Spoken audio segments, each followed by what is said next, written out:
Hello student, finally आप लोग का वेट करने का फल मिल चुका है। कक्षा 11वीं का रियल पेपर आ चुका है जीव विज्ञान का। प्यारे बच्चों, यदि आपको पूरे 70 में से 70 अंक चाहिए तो वीडियो के लास्ट तक बने रहना, हर एक क्वेश्चन को तैयार करना।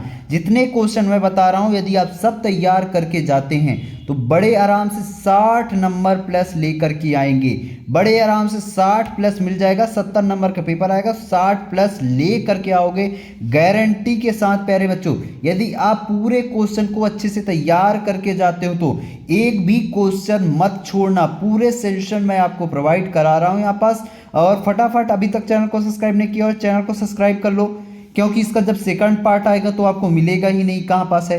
तो जैसे ही मैं डालूंगा तो आपके पास नोटिफिकेशन आ जाएगा, है ना। तो चैनल को सब्सक्राइब कर लो, बहुत ढूंढना पड़ता है ना चैनल की कौन से चैनल से देखे थे, तो चैनल को सब्सक्राइब कर लिया करो। और इसका पीडीएफ चाहिए तो टेलीग्राम से ले लेना, ठीक। यहाँ पास देखो, ऑब्जेक्टिव क्वेश्चन, पहला क्वेश्चन में सही विकल्प था। पहला क्या है, निम्न में से जीवाणु जनित रोग है। तो जीवाणु जनित रोग कौन सा है प्यारे बच्चों, तो इसका आंसर क्या होगा, इसका आंसर होगा उपरोक्त सभी। क्या क्या हैं, उपरोक्त सभी, यानी टाइफाइड, गोनेरिया और हैजा, ये सभी जीवाणु से ही क्या होती हैं, बीमारियां होती है। इसलिए इसका आंसर होगा उपरोक्त सभी, ठीक। फिर दूसरा क्वेश्चन क्या है, 5 जगत वर्गीकरण में एक कोष की यूरियोटिक जीवों को किस समूह में रखा गया था। तो इसका आंसर ऑप्शन क्या है, मोनेरा में, पोटिस्टा में, या फंगाई में, या प्लांटी में। तो इसका आंसर होगा बी नंबर, पोटिस्टा में, ठीक। फिर अगला क्वेश्चन क्या है, अगला क्वेश्चन यहाँ पास देखो, तीसरा नंबर, दलहनी पौधे की जड़ें की ग्रंथियों में पाए जाने वाले जीवाणु का नाम जो नाइट्रोजन स्थिरीकरण में भाग लेता है उसे क्या कहते हैं, राइजोसोम। क्या कहते हैं, राइजोसोम। आ नंबर करेक्ट ऑप्शन होगा, ठीक। अगला क्वेश्चन क्या है, चौथा नंबर यहाँ पास देखो, जड़ें विकसित होती हैं, ये वाला, इसका आंसर क्या होगा, मूलांकर से। क्या होगा इसका, मूलांकर से, ठीक। फिर अगला क्वेश्चन यहाँ पास देखो, 5वां नंबर क्या है, श्वसन मूल पाई जाती है, तो कहाँ पाई जाती है, 5वें का होगा आ नंबर, राइजोफोरा में, ठीक। फिर यहाँ पास देखो 6वां क्वेश्चन क्या है, रंध्र की संरचना में कौन से भाग दिखाई देता है। तो कौन से भाग दिखाई देता है, रक्षक कोश का भी दिखाई देती है, सहायक कोश का भी, फ्लोरोप्लांटा भी, यानी इसका आंसर सभी होगा। क्या होगा, सभी में, ठीक। फिर यहाँ पास ये इंग्लिश मीडियम वालों के लिए है, जो इंग्लिश मीडियम के बच्चे हैं उनके लिए वे तैयार कर सकते हैं, ठीक। फिर यहाँ पास देखो क्वेश्चन क्रमांक दूसरा, ये 6 नंबर का क्वेश्चन है प्यारे बच्चों, रिक्त स्थान की पूर्ति करने को आया हुआ है। पहला क्वेश्चन क्या है, कैपेरियन पटकाएँ खालिस्तान में पाई जाती हैं, तो इसका आंसर क्या होगा, इसका आंसर होगा एडोल्ड मिस, ठीक। क्या है, एडोल्ड में, ठीक। इस तरीके से आप लिख लेना। रक्षक कोशिकाएं खालिस्तान में पाई जाती है, तो कहाँ पाई जाती है, रंध्र में, ठीक।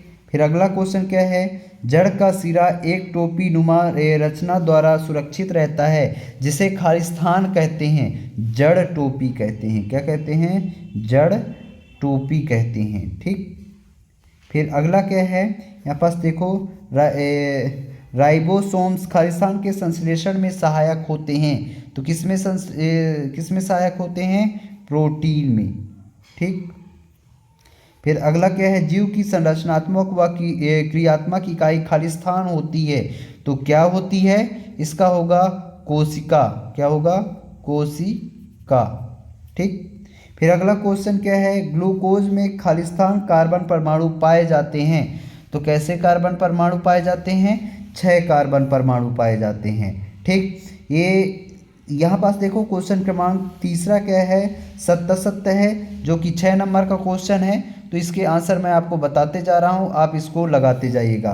तो शैवालों का अध्ययन फाइकोलॉजी कहलाती है, तो शैवालों के अध्ययन को क्या कहते हैं, फाइकोलॉजी, ये सत्य है। दूसरा क्या है, IAA का पूरा नाम एंडो एसिटिक एसिड है तो ये भी सत्य है। ठीक, सरसों और बैगन हाइपोगाइनिस फूल के उदाहरण हैं, ये असत्य है। ठीक, रंध्र वाष्पोत्सर्जन और गैसीय विनिमय की प्रक्रिया को नियंत्रण नहीं कर सकते हैं, ये असत्य है। ठीक, नियंत्रण किया जा सकता है। ग्लाइकोलाइसिस की क्रिया कोशिका द्रव में संपन्न होती है, ये सत्य है। ठीक, श्वसन की क्रिया श्वासोच्छ्वास से प्रारंभ होती है, ये असत्य है प्यारे बच्चों। क्या है? असत्य है। फिर यहाँ पास देखो सही जोड़ी मिलान करने को आया हुआ है बच्चों, सही जोड़ी। तो वसा का क्या होगा? वसा का होगा इसमें वसी अम्ल। क्या होगा? वसी अम्ल। यहाँ पास है, ये देख सकते हो, वसा का होगा वसी अम्ल। ठीक, फिर आरएनए, आरएनए का क्या होगा? न्यूक्लियोटाइड्स। ठीक, फिर आयोडीन, आयोडीन का क्या हो जाएगा? इसका हो जाएगा पी। आयोडीन को पी से प्रदर्शित करते हैं। लौह तत्व का होगा एनीमिया। ठीक, फिर पीईपी का क्या होगा? CO2 ग्रहण करता। ठीक, इस तरीके से आप सही जोड़ी का मिलान कर लेना। ठीक, फिर यहाँ पास देखो 5वां नंबर क्या है? एक वाक्य में उत्तर दीजिए। 5 नंबर का क्वेश्चन है। 5 क्वेश्चन यहाँ पास पूछी गई हैं। ठीक, तो पहला क्या है? मूत्र में ग्लूकोज की उपस्थिति किस रोग को दर्शाता है? तो किस रोग को? मधुमेह या डायबिटीज, किस रोग को? मधुमेह रोग को। ठीक, फिर अगला क्या है?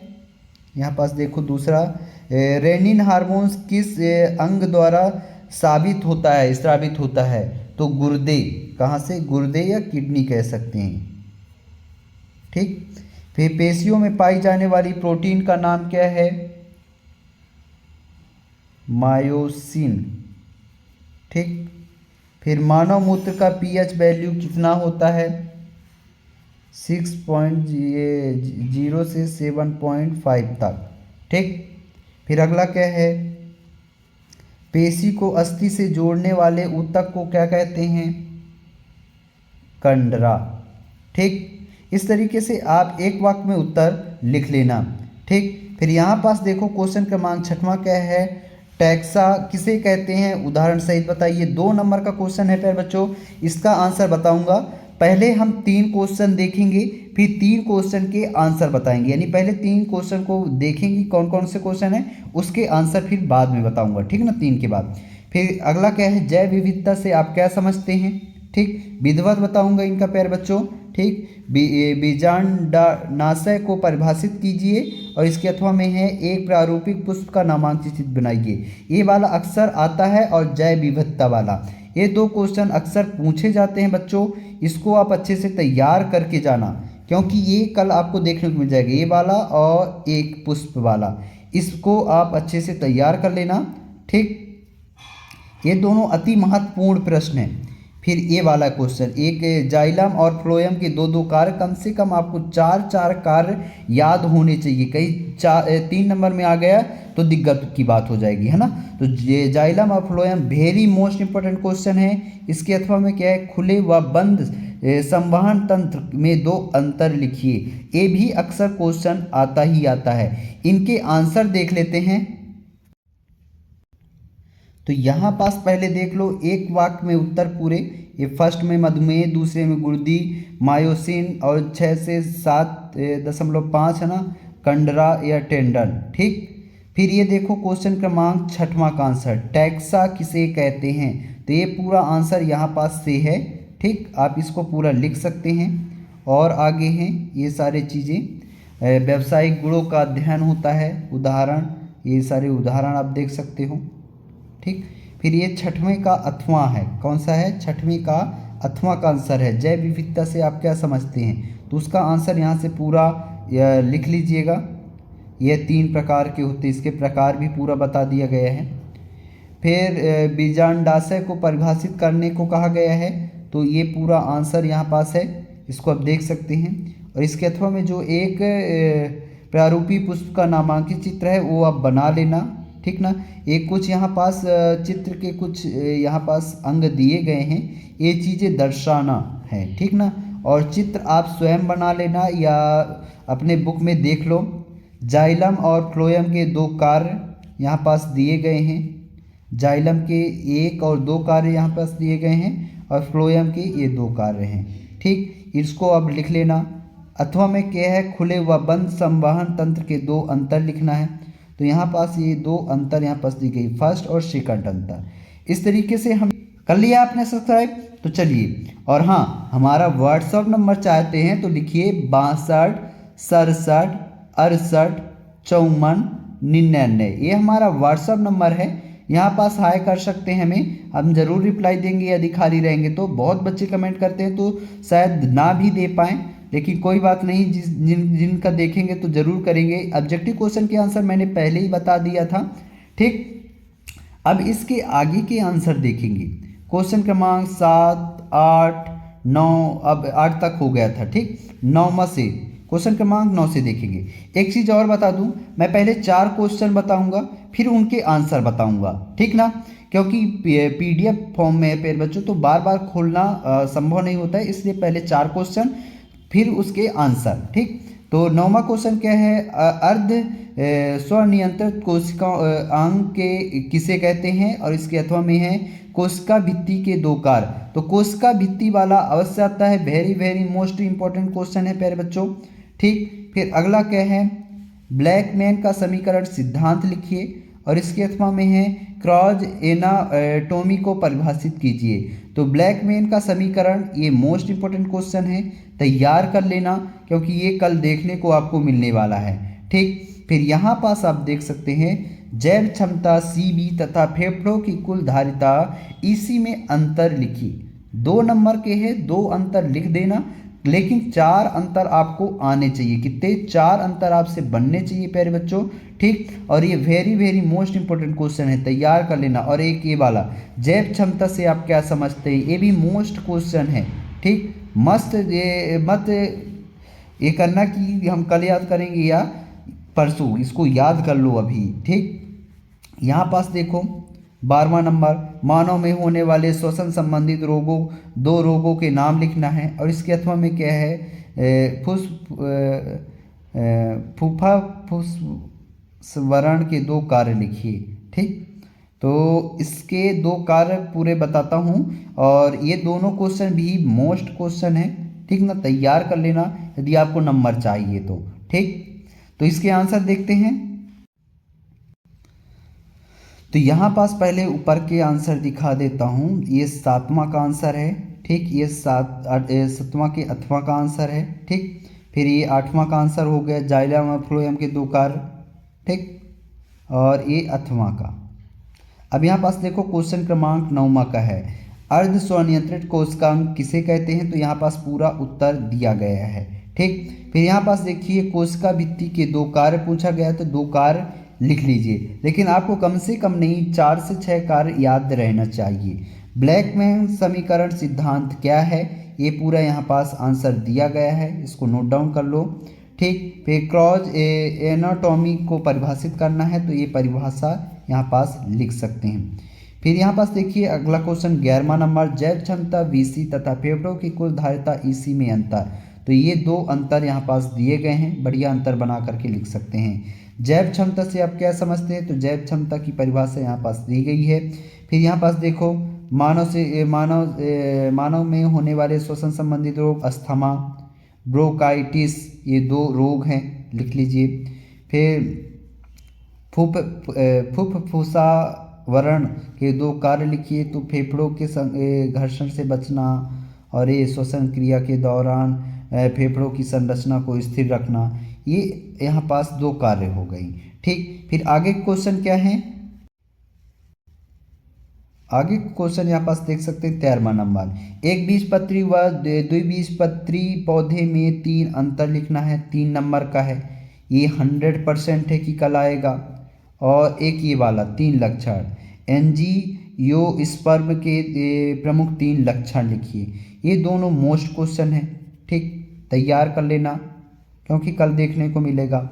और एक ये वाला प्यारे बच्चों, ये तो अति महत्वपूर्ण मोस्ट क्वेश्चन है। यूकैरियोटिक, प्रोकैरियोटिक और यूकैरियोटिक कोशिका में कोई 3 अंतर, आपको कम से कम 5 अंतर याद होने चाहिए। और अथवा में क्या है, जंतु कोशिका का नामांकित चित्र, ये अक्सर पूछे जाने वाले क्वेश्चन हैं, ठीक, इनको याद करके जाना, ठीक बच्चों। फिर यहाँ पास देखो एक ये सी व C4 पौधे में 3 अंतर लिखिए, ये वाला एक क्वेश्चन होगा कहीं। और इसके अथवा में है प्रकाश संश्लेषण की क्रिया को प्रभावित करने वाले 3 कारकों का वर्णन कीजिए। 3 नंबर का है, यानी 4 कारक आपको लिखना है अच्छे से। तो इसके आंसर मैं आपको बता दूंगा, ठीक। फिर ECG को सचित्र समझाइए। और इसके अथवा में है मनुष्य के हृदय की संरचना को बताइए। तो हृदय वाला ये वेरी मोस्ट क्वेश्चन है, अच्छे से तैयार कर लेना। और हृदय पेशी की संरचना चित्र सहित स्पष्ट कीजिए, ये भी मोस्ट इंपॉर्टेंट क्वेश्चन है, इसी के अंतर्गत ये भी है ना। तो अच्छे से तैयार कर लेना। फिर यहाँ पास देखो अथवा में क्या है, केचुए के विभिन्न खंडों के नामांकित चित्र बनाना है, 4 नंबर का क्वेश्चन है, ये भी मोस्ट क्वेश्चन है, अति मोस्ट इंपॉर्टेंट क्वेश्चन है। एक ये वाला भी क्वेश्चन अक्सर आता है, क्रेब चक्र की क्रिया का ग्राफी निरूपण कीजिए। और इसके अथवा में है ग्लाइकोलाइसिस की क्रिया को ग्राफी निरूपण कीजिए, ठीक। तो इनके आंसर बता रहा हूँ, नोट डाउन कर लो। तो यहाँ पास आप देख सकते हैं एक बीजपत्री और द्विबीजपत्री में अंतर।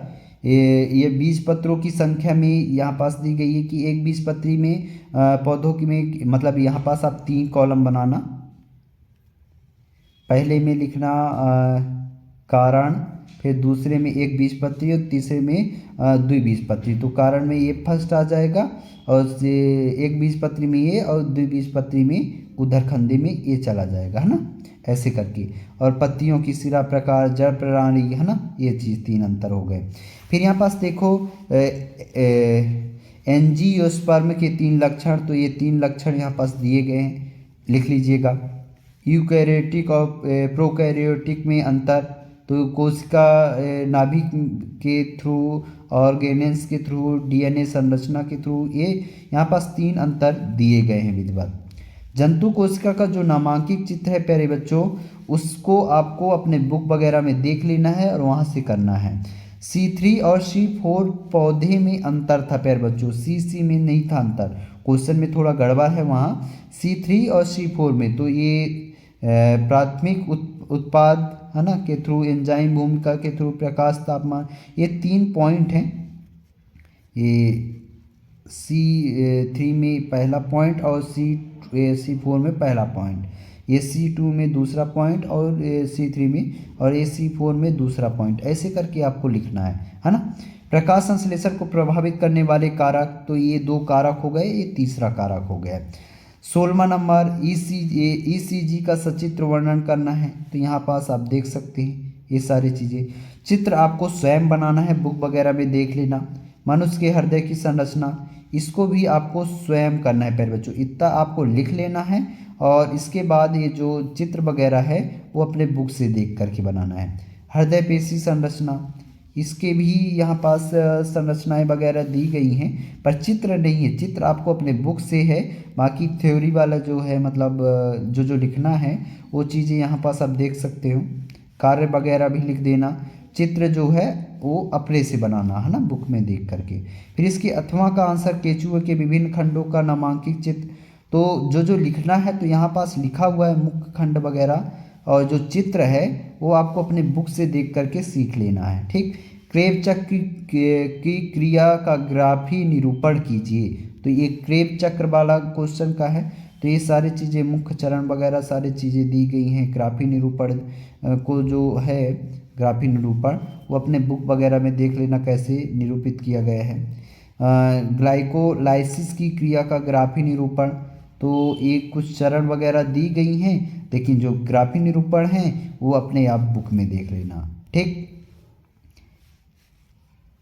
फिर यहाँ पास देखो प्रश्न क्रमांक 19, रक्त के के जमने की क्रिया को क्या समझाना है। और इसके अथवा में है मनुष्य के हृदय में आवेग का संवहन किस प्रकार होता है। ये 4 नंबर का है। रक्त का थक्का वाला वेरी मोस्ट इंपॉर्टेंट है, इसको आप छोड़ भी सकते हैं लेकिन ऊपर वाला तैयार कर लेना। फिर परजीवी प्लेटेस्टिया के 4 विशेष लक्षण बताना है, ये भी मोस्ट इंपॉर्टेंट क्वेश्चन है।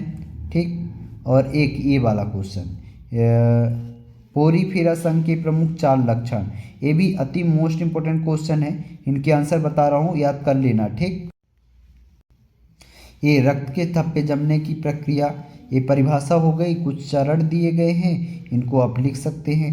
ठीक, ये सारी चीज़ें। फिर मनुष्य के हृदय में आवेग का संवहन किस तरीके से होता है, ये सारी चीज़ें दी गई हैं। फिर परजीवी ये प्लांटेनिज्म के 4 विशेष लक्षण। फिर पोरीफेरा संघ के 4 लक्षण। ठीक, तो इस तरीके से हमने पूरे आंसर बता दिए हैं, है ना।